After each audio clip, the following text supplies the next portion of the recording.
chemin unique. Le chemin unique, nous allons relire Genèse 22, spécialement le grand passage de l'Holocauste, spécialement d'Isaac. Les islamistes disent que c'est Ismaël. Non, ce n'est pas Ismaël que Abraham a offert, c'est vraiment Isaac. Dans Genèse 22, il est déclaré, après ces choses, Dieu mit Abraham à l'épreuve et lui dit, Abraham. Et il répondit, me voici. Dieu dit, prends ton fils, ton unique, celui que tu aimes, Isaac, va-t'en au pays de Morija, et là, offre-le en holocauste sur l'une des montagnes que je te dirai. Amen. Père, nous voulons te bénir et te glorifier pour la joie que nous avons d'entrer dans le parvis des Écritures, dans le temple de la parole divine. Nous te demandons que tu puisses nous aider dans le cheminement de nos pensées, dans la réflexion intérieure de nos âmes, que nous puissions, comme le roseau sous le vent, plier sous ta parole puissante, que nous puissions faire plier nos volontés devant la tienne, que tu puisses être glorifié, que nous puissions marcher un peu plus près de toi, te comprendre un peu mieux. Aide-nous, Seigneur Jésus, à ne jamais nous dessaisir des principes merveilleux du salut. Comment allons-nous échapper si nous négligeons un si grand salut? Garde sur nos têtes, Seigneur, et nos pensées, le casque de la bataille, le casque de la guerre, le casque du salut. Nous te prions que nous puissions le garder, Seigneur, et qu'il puisse nous protéger des balles ennemies, des traits enflammés du diable, et que nous puissions continuer à porter jusqu'à la fin le flambeau de l'Évangile dans une génération perverse et corrompue, au milieu de laquelle nous voulons briller, Seigneur Jésus. Merci, Père, au nom du Sauveur. Amen. Et tout le peuple dit Amen. Amen. Gloire à Dieu. Vous pouvez vous asseoir, frères et sœurs. Alléluia.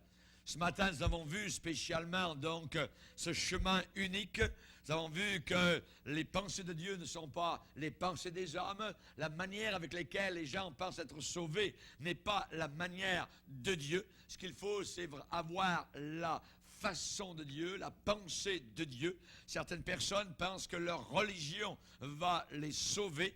Et j'ai dit ce matin qu'aucune religion ne peut sauver personne. Parce que le salut n'est pas dans une religion particulière, mais elle est dans un homme particulier qui était Dieu en chair, qui est venu ici-bas sur la terre. Amen. Gloire au Seigneur. Nous avons vu aussi qu'une deuxième cachette au travers desquelles les hommes essaient de se cacher pour gagner leur ciel, c'est la moralité. La moralité. Certains pensent qu'ils seront sauvés parce qu'ils mènent une bonne vie, parce qu'ils se confient dans leur bonne moralité pour les sauver. La Bible déclare que notre justice est comme un vêtement souillé. Toutes les bonnes œuvres qu'on peut faire est comme un vêtement sale. Nous sommes tous, la Bible dit, comme des impurs. La Bible dit que tous ont péché, sans distinction, donc tous ont besoin d'un sauveur. Nous avons vu comment ce pharisien, ce publicain, cette histoire racontée par Jésus, le pharisien en avant devait dire à Dieu, je ne suis pas un extorqueur, je ne suis pas un injuste, je ne suis pas un adultère, je suis un juste. Un juste, voyez. Je ne suis pas comme ce publicain là-bas, voyez, au fond, ce pécheur. Et on sait que le publicain, eh bien, dans sa prière de repentance, est reparti chez lui complètement pardonné et justifié, parce qu'il a invoqué la miséricorde de Dieu. Seigneur, aie pitié de moi qui suis un pécheur. Celui en avant ne disait pas qu'il était un pécheur, voyez, il disait qu'il était un homme juste. On a vu le fils prodigue, quand il est revenu, il a dit, mon père, j'ai péché. J'ai péché. Voyez, tous les chrétiens de la terre reconnaissent leur péché. Amen. Mais ils sont heureux parce que ces péchés-là sont pardonnés, sont effacés. Alléluia. Dieu a dit, je ne me souviendrai plus de leurs péchés, ni de leurs iniquités. Donc là où il y a pardon des péchés, il n'y a plus d'offrande à faire pour les péchés. C'est pardonné, c'est fini. Gloire au Seigneur, que Dieu soit béni. Combien j'ai aimé ce matin, quand André, mon épouse, nous a conduits dans ce chant, qui allait, qui fitait. Je vous rappelle que mon épouse, quand elle prépare les chants, ne sait pas du tout ce que je vais prêcher, et c'est bien comme cela, et ça me confirme, vraiment, et elle nous a fait chanter ce beau petit cœur. Je suis revêtu avec la robe de justice que Dieu m'a donnée, je suis couvert avec le sang précieux de Jésus, il vit en moi, quelle joie! joie de savoir que mon Père divin m'a tant aimé qu'il m'a donné Jésus. Et quand il me regarde, il ne voit pas ce que j'étais, mais il voit Jésus. Alléluia. Combien c'est merveilleux. Alléluia. Gloire au Seigneur. C'est le Seigneur qui a dit, si votre justice ne dépasse pas, ne va pas plus loin que celle des scribes et des pharisiens religieux, vous n'entrerez pas. Nous avons besoin d'une justice qui dépasse les religions humaines, quelles qu'elles soient, autour de la terre. Pourquoi? Parce que Dieu demande, réclame une justice parfaite. Une justice sans aucune tâche. Il réclame cela. Et il y a un seul qui la possède, c'est Jésus. C'est Jésus. Donc, il faut se réclamer, non pas de nos mérites, mais de ses mérites à lui. Il faut se réclamer de ses mérites et non pas des nôtres. Si vous êtes revêtus de sa justice, alors vous serez acceptés. Porte pleinement ouverte. Alléluia. Sinon, si c'est votre justice, vous verrez les anges avec leurs épées flamboyantes vous empêcher d'entrer dans les portes du paradis et vous serez obligés d'aller vers ce lieu terrible des pleurs et des grincements de dents pour l'éternité. Notre justice à nous est imparfaite. Est imparfaite. Et cette justice à nous ne suffira jamais. C'est à peu près la différence qu'il y a entre une allumette et le soleil. Ça, l'allumette, c'est notre justice. Le soleil, c'est la justice de Christ. Alléluia. Vous rappelez l'histoire rapidement de cette noce qui avait été préparée. Un homme avait préparé des noces pour son fils. La salle était pleine et arrive soudain quelqu'un qui n'a pas l'habit de noces. On le fait venir. Tout le monde a les habits de noces, mais lui n'en a pas. Et on lui dit, mais mon cher ami, comment tu peux t'infiltrer ici? Tu ne peux pas rester ici, tu n'as pas l'habit de noces. Et qu'est-il arrivé? Il est allé dans les lieux où il y avait des pleurs et des grincements de dents. C'est Jésus qui nous a enseigné cette parabole dans Matthieu 22 pour nous montrer qu'il faut absolument, pour entrer dans le ciel, être revêtu de la robe de justice de Jésus-Christ. Quand le fils prodigue est revenu de la puanteur des porcs et de la porcherie, le père, qu'a-t-il dit? Il a dit à ses serviteurs, apportez la plus belle robe. Enlevez-lui cette pourriture qu'il a sur les épaules.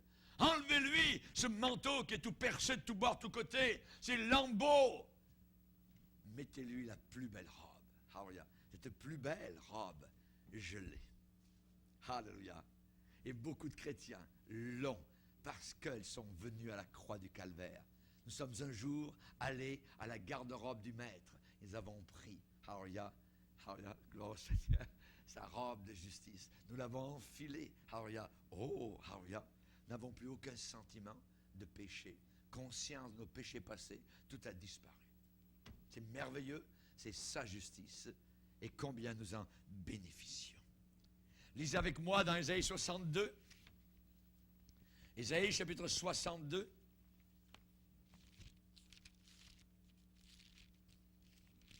Il est déclaré ici que le Seigneur est venu pour guérir ceux qui avaient le cœur brisé, proclamer aux captifs la liberté, et ensuite au verset 3, il leur dit pour accorder aux affligés de Sion, pour leur donner un diadème au lieu de la cendre. Quelle différence!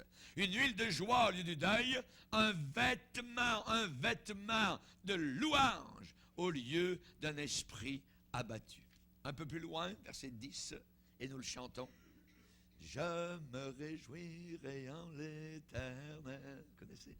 Mon âme sera ravie d'allégresse en mon Dieu. Pourquoi? Il y a une raison. Car, parce que, préposition de corrélation, pourquoi je suis heureux? Ça relie parce qu'il m'a revêtu des vêtements du salut. Les vêtements du salut. Gloire au Seigneur, c'est sa justice. Gloire à Dieu. Vous pouvez faire de votre mieux, mais votre mieux, votre meilleur, eh bien, ne sera jamais satisfaisant pour Dieu. La question, faisons-nous vraiment de notre mieux? Voyez? Vous savez très bien que non. Et tant de fois, vous n'auriez pas pu faire un peu mieux dans le passé. Voyez? Tant de fois, vous n'avez pas fait de votre mieux. Personne ne le fait. Il faut être honnête, il faut regarder les faits en face. On a besoin de Jésus. On a besoin de sa justice. Seul le vêtement de noces de sa justice nous fera passer. Alléluia. Comme le fils prodigue, il faut rejeter nos haillons sales et nous laisser faire, nous laisser couvrir de sa justice. Alléluia. La bannière qu'il déploie sur moi quand il est cantique, c'est l'amour. Alléluia. Il m'aime, il me pardonne, il me recouvre de sa justice. Vous vous rappelez l'histoire de Bartimée, comment au pied des murailles peut-être il n'y avait pas de murailles à cette époque-là, mais il n'y en avait plus, voyez, mais à Jéricho, eh bien, quand Jésus est sorti de Jéricho, à la sortie de la ville, il a rencontré ce pauvre aveugle mendiant qui s'appelait Bartimée. Et vous savez que Jésus a dit, appelez-le. Ils l'appelèrent en lui disant, toi mon aveugle, eh bien, prends courage, lève-toi, il t'appelle. Qu'est-ce que le mendiant aveugle a fait? Il a dit, l'aveugle jeta son manteau. Très important. Il a jeté son manteau percé, son manteau de haillons, son manteau d'aveugle, ce manteau de mendiant, de nécessiteux. Voyez, il l'a jeté complètement. Et quand on vient au salut, c'est ça. Alléluia, nous jetons le vieux manteau de nos bonnes œuvres. Alléluia, on a essayé par nous-mêmes à faire des bonnes œuvres, à gagner le ciel. Certainement que Dieu va nous accepter parce qu'on est bon. Voyez, non. Voyez, on ne sera pas accepté, alléluia, à cause de notre bonté. On sera accepté à cause de sa bonté, à cause de son amour, à cause de sa justice, à cause de son sang. Il y a une autre cachette aussi que les hommes aiment bien, c'est les œuvres. Les bonnes œuvres. Les bonnes œuvres. Il y a des multitudes de personnes qui pensent qu'elles seront sauvées par leurs bonnes œuvres. Alors, beaucoup de personnes pratiquent la pénitence. Ils pratiquent des jeûnes nombreux. Ils pratiquent des pèlerinages, parfois qui sont très longs. Certains vont en Arabie Saoudite au moins une fois dans leur vie. Alléluia, ils vont là-bas, payent un prix terrible pour aller spécialement à la Mecque. D'autres s'en vont à Saint-Jacques de Compostelle. Voyez, mon propre frère, actuellement avec ma belle-sœur, est en train de faire le voyage. Voyez, de France, voyez, et il marche chaque année à peu près 300 km. Voyez, quelque part, pour aller jusqu'à Saint-Jacques de Compostelle, là-bas, en Espagne. Voyez, je ne sais pas s'il pense qu'il va gagner son ciel comme cela. Voyez. Certains vont à Lourdes, d'autres vont à Rome, voyez. Pourquoi? Parce qu'on leur a dit qu'ils auraient des indulgences. Dans les 2000, le pape a dit que ceux qui allaient en pèlerinage à Rome auraient un paquet d'indulgences et ne passeraient un peu moins de temps au purgatoire. Et peut-être que, voyez, ma propre sœur est allée à Rome. En plus, elle s'est tordue la cheville, s'est cassée Elle croit ça, voyez, toutes ces choses-là. Beaucoup pratiquent le renoncement à eux-mêmes. Il y avait un temps où on ne mangeait pas de viande le vendredi, voyez, parce que ça nous gagnait des choses avec Dieu, ainsi de suite, voyez. Certains vont visiter les malades, certains vont visiter les prisonniers parce qu'ils veulent gagner leur ciel. Alors, ils font des bonnes œuvres, voyez. Certains font des aumônes, ils donnent de l'argent, voyez, pour les monastères, pour ceci, pour les bonnes sœurs, et ainsi de suite, voyez. Dans le monde musulman, le monde bouddhiste aussi. Hein, si les bouddhistes arrivent avec leur robe de sarong, et que là, avec leur clochette, ils passent dans les marchés, tout ça, les gens, ils vont donner, voyez, parce que ces gens ne vivent que d'aumônes, voyez. Toutes les religions de la terre et les gens qui donnent de l'argent pensent qu'ils vont gagner leur ciel, ils vont gagner les faveurs, voyez, du ciel. D'autres affligent leur corps pour gagner leur ciel. Ils affligent leur corps. Ils pensent ainsi gagner le ciel, gagner le paradis. Premièrement, il faut recevoir le salut par Jésus-Christ. Amen. Il faut gagner le salut. Alors, il ne se gagne pas, il se donne. Il se donne. C'est un cadeau. On ne le gagne pas. On ne peut pas le gagner. On ne peut pas l'obtenir en faisant des bonnes œuvres. Seigneur, j'ai fait tant de bonnes œuvres, ben là, donne-moi ton salut. Jamais. Combien de bonnes œuvres? 2000, 3000, 6000, 6888? Combien? Donnez-moi le prix à payer. Personne ne sait vraiment s'il va aller au ciel. Demandez à un islamiste s'il va au ciel, il ne sait pas. Demandez à un bouddhiste, demandez à un catholique, il ne sait pas. Peut-être, bien, on ne sait pas. On verra. On verra. Ils ne savent pas. Ils n'ont aucune certitude. Mais nous avons, nous, la certitude dans les Écritures. La prédication de la croix est une folie pour ceux qui périssent, mais pour nous qui sommes sauvés. Pour nous qui sommes sauvés, c'est la puissance de Dieu. Il y a uniquement des gens qui sont sauvés ou perdus. Il n'y a pas de gens qui sont en train de se sauver. Les bonnes œuvres ne sauvent personne. La Bible a un verset dans Philippiens où il est dit de travailler à notre salut. Qu'est-ce que ça veut dire? Ça veut dire de travailler à notre salut, ça veut dire de prendre soin.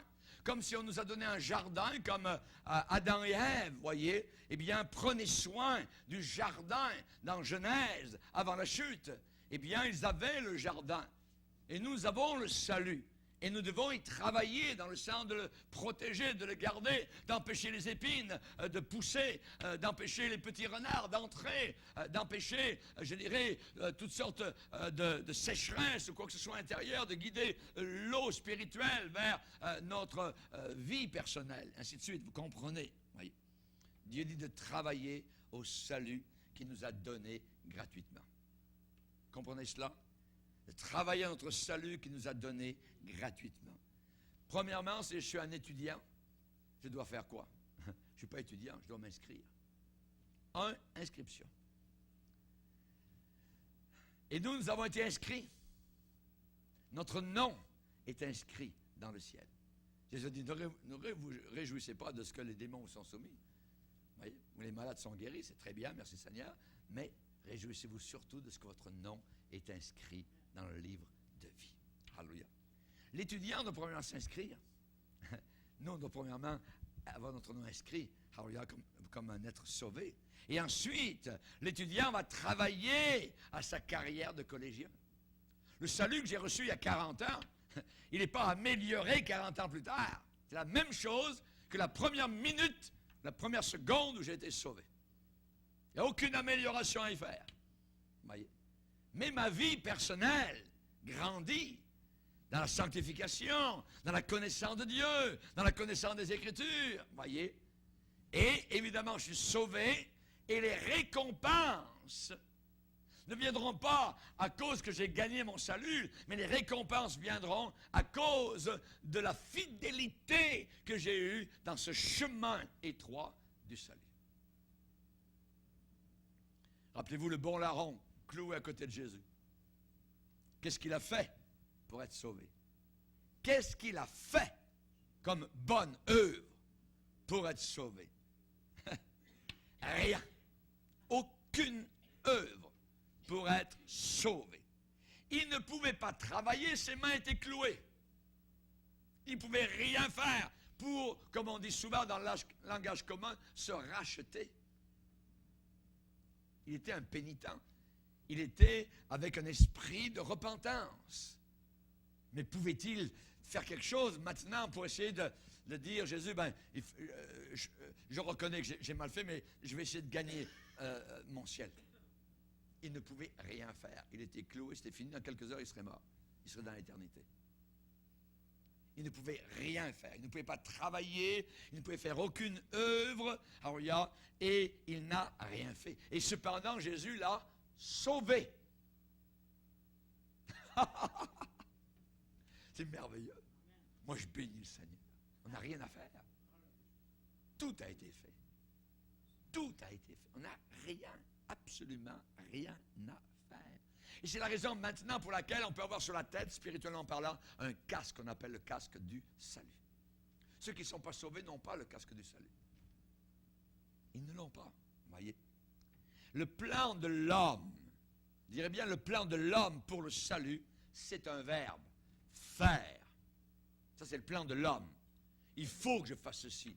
Il faut que je fasse des bonnes œuvres. Et la tendance évangélique aujourd'hui, c'est ça. C'est une honte de cet évangile. Ils ont honte de l'évangile. Et beaucoup rentrent pour faire des bonnes œuvres. Ils ne le disent pas.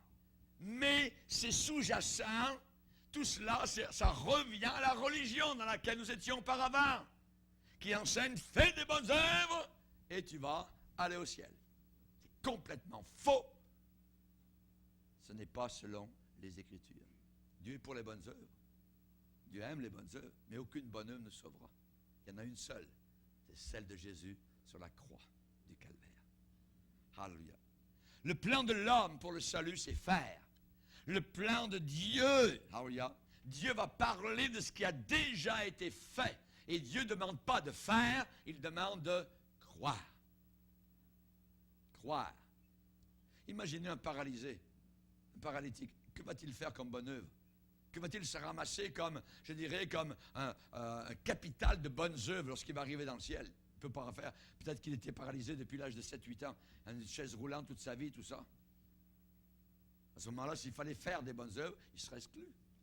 Quelqu'un qui est aveugle ne peut pas faire des bonnes œuvres, il ne voit rien du tout. Il ne peut pas l'embaucher nulle part, il ne peut pas aller s'occuper des orphelins en Afrique, quoi que ce soit. Non. Mais pour que tout le monde, les paralysés, les aveugles, les malpris, tout ça, puisse être sauvé, il suffit de croire, avoir un cœur qui croit au sacrifice de Jésus-Christ. Merci Seigneur. C'est magistral, c'est merveilleux, c'est divin. L'homme veut faire quelque chose. L'homme veut payer quelque chose. L'homme veut mériter son salut. Dieu dit qu'il est accompli. Il ne reste rien à faire de plus.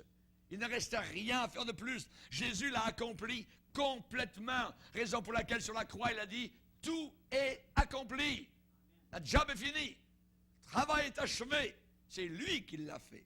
Amen. Le salut est un cadeau. C'est un cadeau. Vous allez offenser quelqu'un si vous voulez payer le cadeau qu'il vous offre. Ne sortez jamais un chèque ou de l'argent pour payer le cadeau que quelqu'un va vous offrir. Non, jamais de la vie. Et si vous voulez offrir un cadeau à quelqu'un, vous allez être offensé si la personne veut payer le cadeau que vous voulez lui donner. Oui. Et nous offensons Dieu quand nous voulons payer, ajouter un peu plus. C'est comme si on dit, ce que Jésus a fait, ce n'est pas suffisant. Il faut qu'on en rajoute un peu. Oui. La Bible dit que le salaire du péché, c'est la mort, mais le don de Dieu gratuit. Alors, il y a, c'est un pléonasme. On appelle ça en français un pléonasme. Ça veut dire on répète la même chose. Un don, c'est gratuit. Mais la Bible le rajoute. Le mot, il est là, gratuit. Un don gratuit. C'est gratuit. Je n'ai pas payé, je n'ai rien à faire. C'est donné. Alors, merci Seigneur. C'est la vie éternelle. La Bible dit, on va le lire dans Éphésiens chapitre 2. Éphésiens chapitre 2.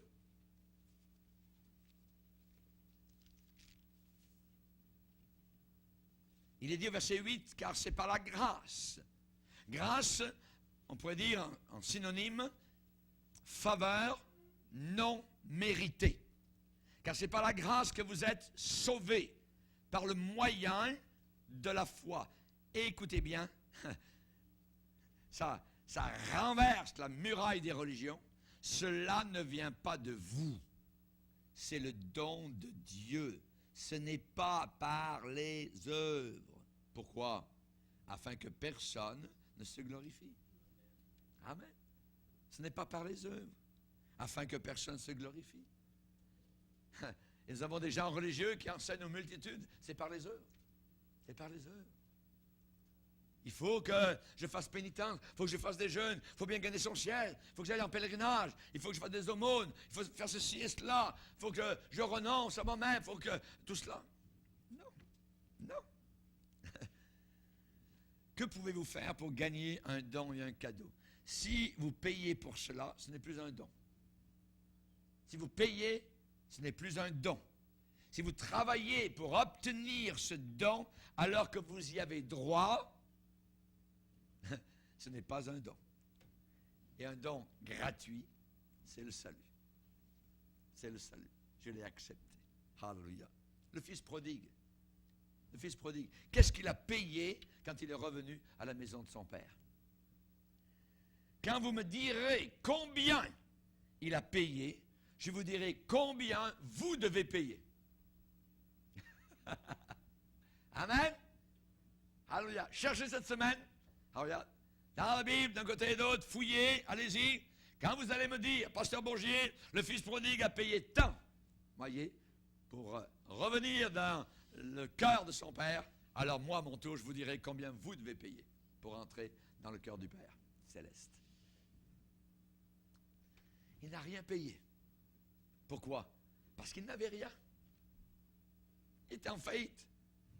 C'était un échec. Et nous aussi, nous sommes en faillite. Nous sommes en échec. Le salut s'obtient sans argent, s'obtient sans prix à payer. Le salut ne peut pas s'acheter. Pierre a dit, sachant que ce n'est pas par des choses périssables, que vous avez été rachetés de la vaine manière de vivre que vous aviez hérité de vos pères, la vie religieuse. C'est une vaine manière de vivre. C'est une vaine manière de vivre, selon la Bible. Ce n'est pas par de l'argent ou de l'or que vous avez été rachetés de la vaine manière de vivre que vous aviez hérité de vos pères, mais par le sang précieux de Jésus-Christ. Le sang précieux de Jésus-Christ. Aux Indes, il y a des soi-disant saints hommes qui travaillent pour leur salut. Monsieur, pourquoi êtes-vous couché sur ce lit qui est garni de pointes? Vous voyez, des pointes partout dans le dos, et couché sur, c'est les genres fakirs, ainsi de suite, vous voyez. Monsieur, c'est pour sauver mon âme, pour que je revienne dans une autre vie, sous une autre forme, meilleure. Pourquoi, monsieur, allez-vous vous laver dans le Gange? Oh, vous ne savez pas. Aux Indes, tout le monde sait, c'est pour purifier nos péchés. Et Mère Teresa est allée aux Indes. Elle a dit, je ne suis pas allée là pour faire des hindous des chrétiens, je suis allée là pour faire des hindous des meilleurs hindous.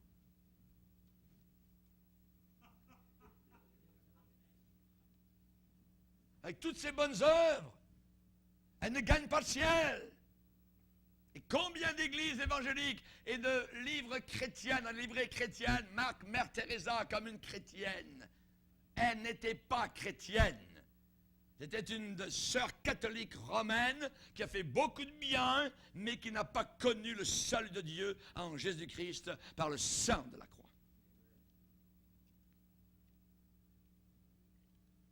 Jésus-Christ a souffert, a saigné, a enduré la mort pour ces gens-là, ces hindous. Jésus-Christ a expié leurs péchés.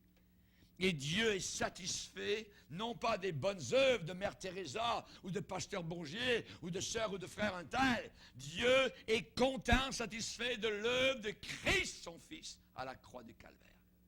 Le diable a toujours été de diminuer la croix de Christ, de la mettre de côté. Pourquoi ces gens-là devrions-nous aussi chercher à ajouter quelque chose à l'œuvre déjà achevée de Jésus-Christ? Pourtant, on vient de la lire, la parole de Dieu est bien claire, puissante. C'est par la grâce que vous êtes sauvés, cela ne vient pas de vous. Ce n'est pas par les œuvres. Ce n'est pas par les œuvres. Ce n'est pas par les œuvres. C'est le cadeau de Dieu. Quelle délivrance, quelle lumière. Quand les réformateurs en Europe ont découvert ça, ils ont bouleversé le monde à l'époque. Des milliers de personnes ont quitté la religion fausse pour se tourner vers l'évangile authentique et vrai.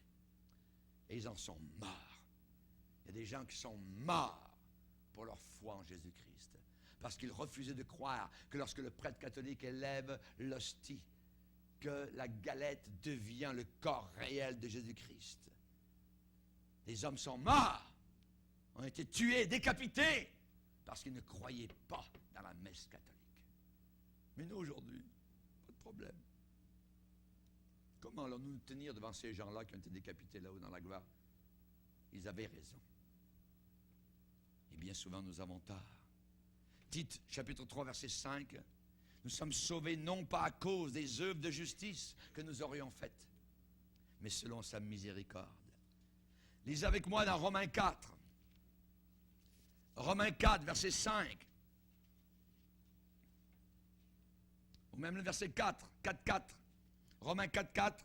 Or à celui qui fait une œuvre, qui fait quelque chose, qui fait un travail, celui qui fait une œuvre, le salaire est imputé, est donné, est accordé, non pas comme une grâce, mais comme une chose due. Il l'a mérité, son salaire. Et à celui qui ne fait pas d'œuvre, aucune œuvre, mais qui croit. Différence entre faire et croire. Mais qui croit. Croire en qui? En celui, et écoutez bien, restez assis sur vos chaises, voyez, en celui qui justifie l'impie. Justifie un impie, justifie un perverti, justifie un homosexuel, justifie un voleur, justifie vraiment quelqu'un d'abominable. Oui, c'est l'Évangile. Alléluia! Que Dieu soit glorifié. En celui qui justifie l'impie, sa foi lui est imputée à justice. De même, David exprime le bonheur. Ah, certainement. David, si tu te comprends. Ah, oui. Exprime le bonheur de l'homme à qui Dieu impute la justice sans les œuvres. Sans les œuvres. Heureux, heureux, heureux, verset 7. Ceux dont les iniquités sont pardonnées et dont les péchés sont couverts. Heureux l'homme à qui le Seigneur n'impute pas son péché. Merci Seigneur. Amen. C'est bon de revoir le salut. C'est bon de réaliser ce que Christ a fait pour nous sur la croix de Golgotha. Alléluia. Qui ne fait pas d'œuvre. À celui qui ne fait pas d'œuvre. C'est clair. Ce ne sont pas les œuvres, les actions méritoires. Rien de ce que vous pouvez faire n'aura une valeur quelconque pour être sauvé. C'est Jésus-Christ, c'est lui seul, et ça restera toujours lui seul. Venons toujours à lui, appuyons-nous sur son œuvre achevée à la croix, accomplie au calvaire. Confiez-vous en lui en ce moment pour être sauvé. Et vous pourrez dire, oh Jésus, rien que ta grâce, rien que ta grâce, rien que ton sang précieux, qui seul mes péchés efface, c'est toi qui me rends saint, qui me rend juste, qui me rend heureux. Alléluia. Moi, je pourrais partir au ciel maintenant. Amen. Alléluia. Merci Seigneur. Bientôt. Une quatrième cachette pour les hommes de la terre. Les commandements. Oh, j'ai observé les commandements. Certaines personnes pensent qu'elles seront sauvées parce qu'elles gardent les commandements de Dieu. Et pourtant, Jésus a dit dans l'Évangile, aucun de vous ne garde la loi. Aucun de vous ne garde la loi. Moi, je préfère croire Jésus que ce que dit l'homme.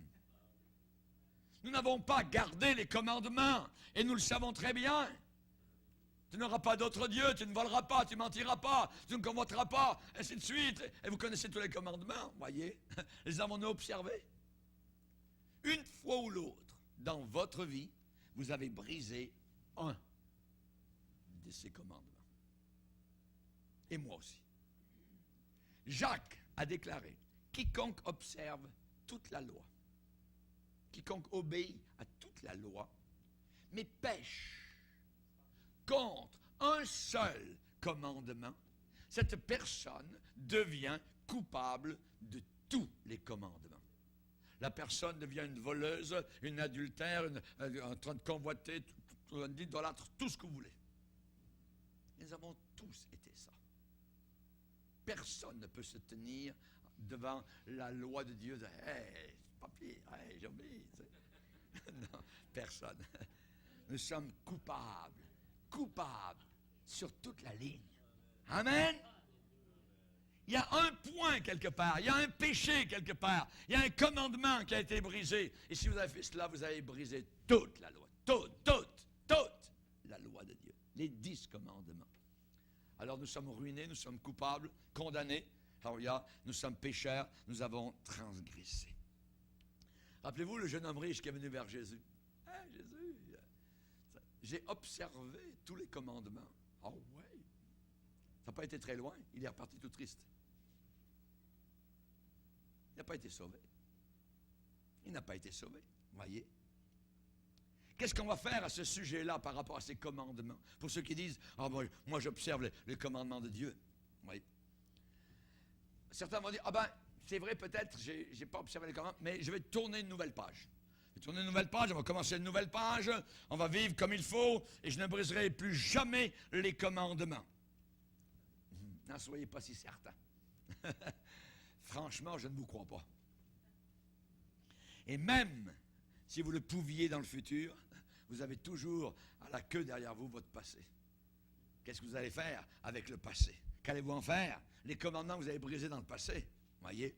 Est-ce que Dieu va fermer les yeux sur ça? Non. Non. Vous devrez répondre de chaque péché, à moins que vous laissiez Jésus en répondre. Il y en a un seul qui n'a jamais brisé aucun commandement, c'est Jésus. Jésus était sans aucun péché. Jésus a observé la loi parfaitement. Il a pu aller devant sa génération et dire, qui de vous me convaincra de péché? Il était Dieu. Pouvait-il pécher? Non. Mais nous ne l'avons pas observé, cette loi-là.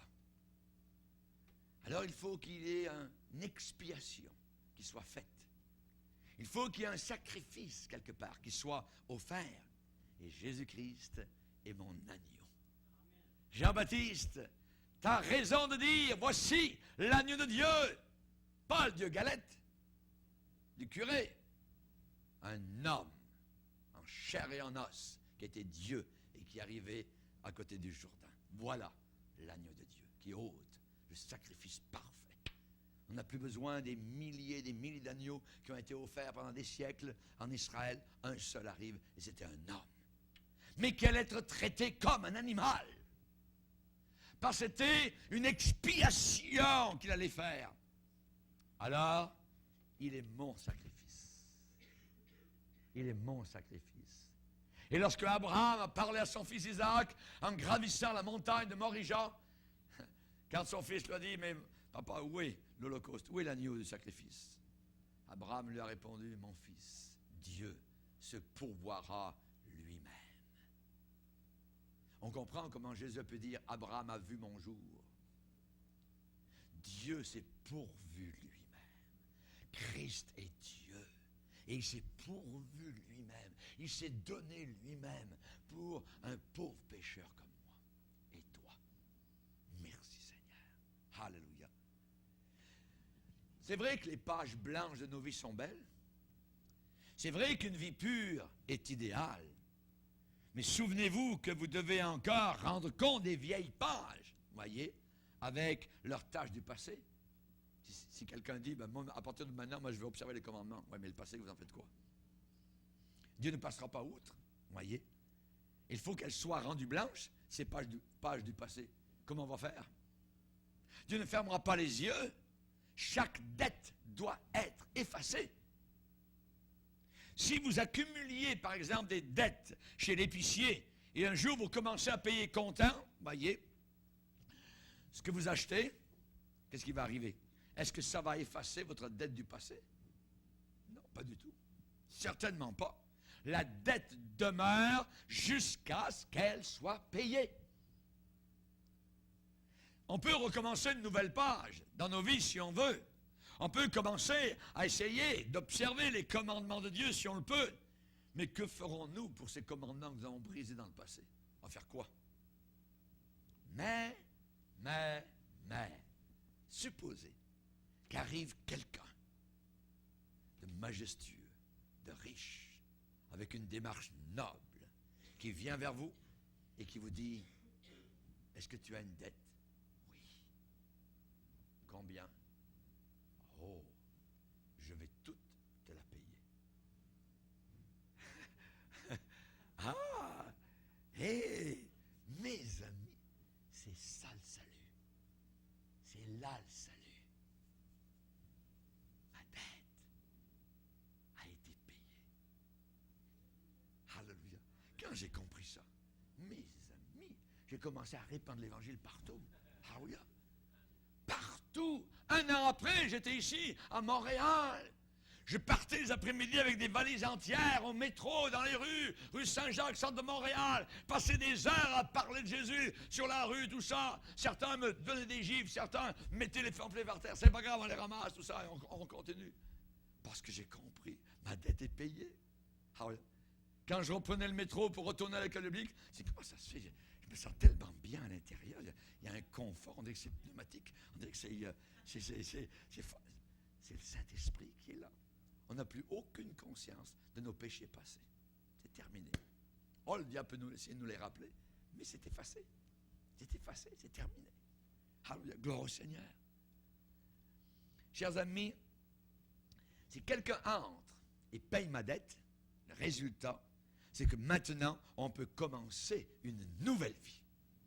Et Jésus a dit, si quelqu'un est en Christ, avec moi, il est une nouvelle création. Les choses anciennes sont passées. Voici que maintenant, toutes choses sont devenues nouvelles. Nouvelles. Alléluia. Gloire au Seigneur. La bonne nouvelle, c'est que Jésus a payé votre dette. Toutes. N'embarquez pas dans le jeu du diable. Ouais, mais regarde ce que tu as fait quand tu avais 10 ans, quand tu avais 20 ans, quand tu avais 25 ans. Non, laisse faire. Tout a été payé. Le sang de Jésus me purifie de tous mes péchés. Tous. Tout est payé. Alléluia. Le ciel, alléluia, flamboyant de gloire est ouvert devant moi. Toutes les portes sont wide open. Alléluia. Je peux entrer librement et je peux venir dans la présence de Dieu. Alléluia, avec une conscience complètement purifiée. Alléluia. Pourquoi? Parce que j'ai un sauveur, alléluia, qui a payé toute ma dette. Alléluia. Il a expié chacune de nos fautes. Il a expié chaque péché que nous avons commis. Croyez-le, remerciez-le et allez-vous-en librement. Amen. Alléluia. Répandez la bonne nouvelle. Gloire au Seigneur. Parler de vouloir garder la loi pour être sauvé, c'est à peu près comme si vous allez à l'hôpital et vous allez vers un patient et vous offrez à ce patient un livre sur les lois de la santé. Vous lui apportez un livre. À l'avenir, tu ne seras plus malade. Lis bien ce livre-là, ça te dit comment rester en santé. Vous pensez que ça va lui faire du bien? Il est malade. Gardez la loi. Allez lui dire, il ne faut pas faire ci, il ne faut pas faire ça. Non, ce n'est pas ça qu'il a besoin. Il a besoin d'un médicament. Parce qu'il est malade. Ce n'est pas lui dire, tu ne dois pas faire ci, tu ne dois pas faire ça, tu ne dois pas faire ça.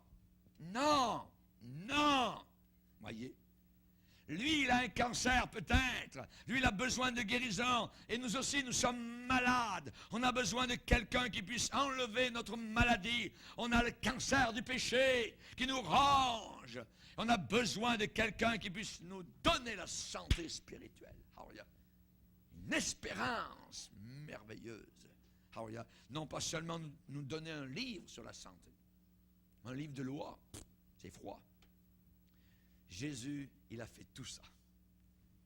Il nous amène la guérison, la paix, la joie dans le cœur. Alléluia. Il a pris votre péché, il a porté votre péché en son corps sur le bois du calvaire et il vous offre la vie éternelle.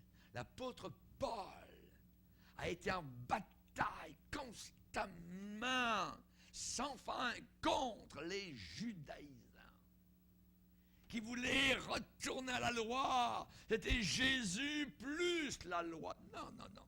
C'est Jésus uniquement et c'est tout. Quand on découvre Jésus, on a tout découvert. Plus besoin de rien. Si tu connais Jésus, tu n'as besoin de rien. Alléluia. L'Éternel est mon berger, je ne manquerai de rien.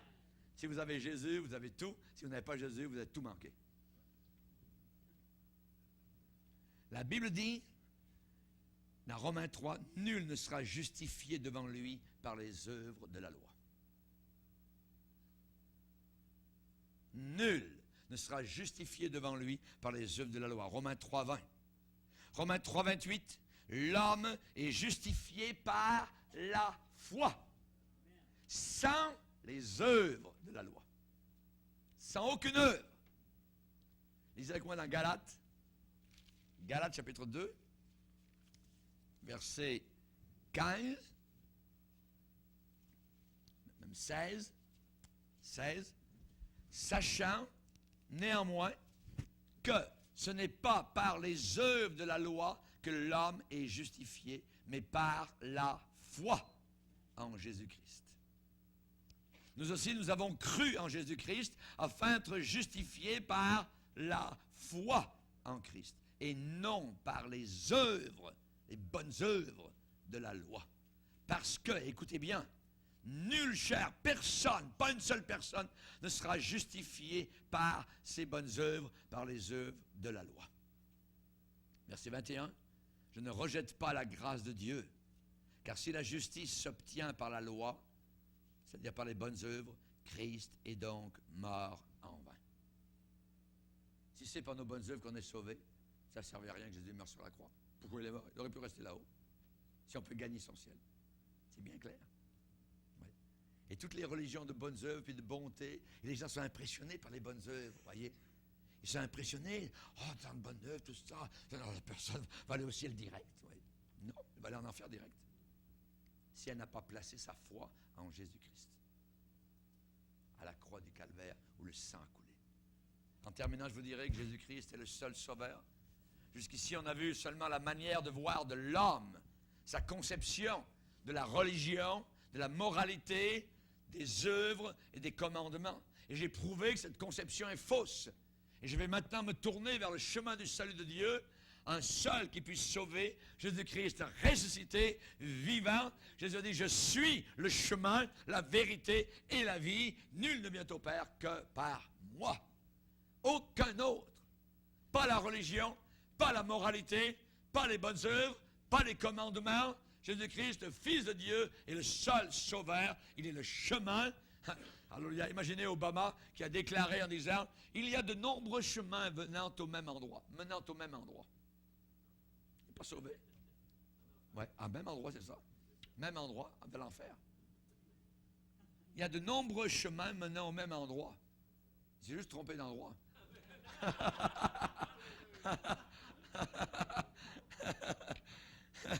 Jésus n'est pas celui qui montre le chemin, il est le chemin.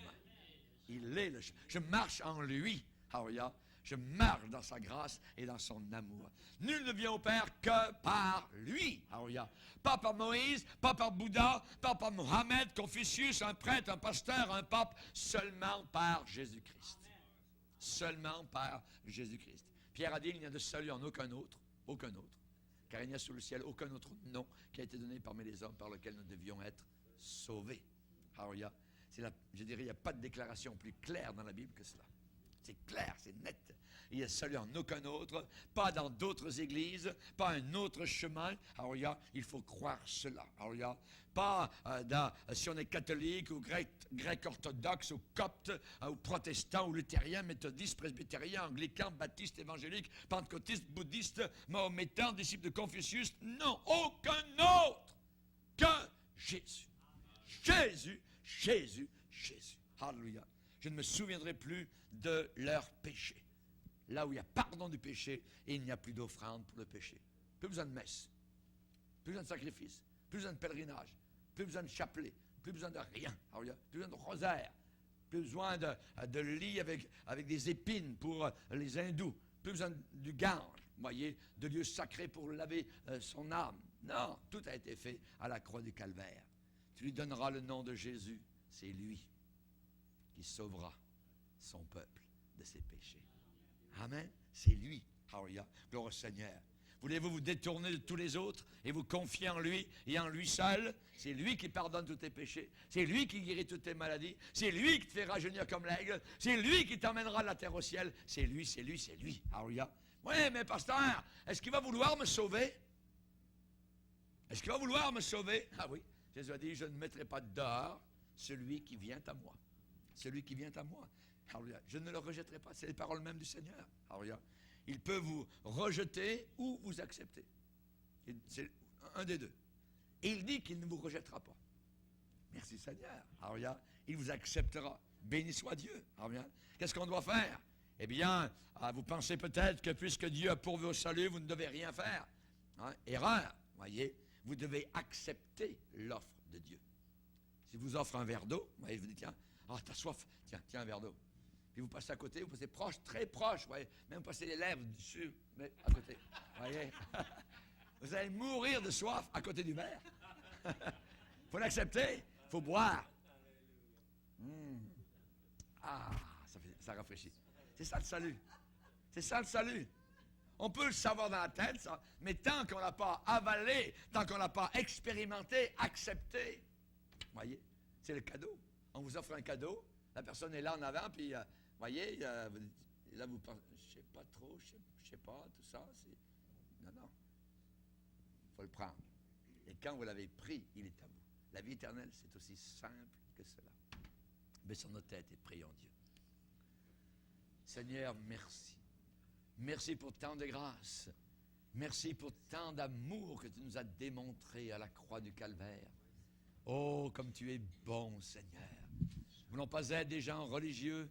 Nous voulons être des chrétiens authentiques, nés de nouveau, lavés dans le sang de Jésus. Nous de pauvres pécheurs. Il n'y a pas de grands ou de petits pécheurs. Nous sommes tous pécheurs, enfermés dans la même prison. Mais tu as eu la clé pour venir ouvrir les barreaux de nos prisons, Seigneur. Alléluia, la clé du salut. Un salut ensanglanté à la croix du Calvaire. Merci, Seigneur. Oh, nous voulons prendre ce verre d'eau. Oui, Seigneur, si le médecin nous prescrit un remède, aucun bienfait si nous ne le prenons pas. Nous voulons le prendre, ce remède. Merci, Seigneur. Merci, Seigneur. Nous voulons recevoir ce grand cadeau avec notre cœur. C'est en croyant du cœur qu'on parvient à la justice. Merci, Seigneur. Merci, Seigneur. Nous voulons entrer dans l'ascenseur, Seigneur. Alléluia. Et l'ascenseur ne bougera jamais tant que je n'appuie pas sur le bouton, Seigneur. Merci pour le bouton de la foi. Alléluia. Et cet ascenseur va m'emmener, me monter jusqu'en ta présence, Seigneur. Gloire à toi. Alléluia. Le train ne peut pas me conduire dans aucune direction sans que j'entre dans ce train-là. Merci, Seigneur. Nous voulons entrer dans ton salut merveilleux. Alléluia, car tu sauves parfaitement ceux qui s'approchent de Dieu par toi. Merci Seigneur. Amen et Amen.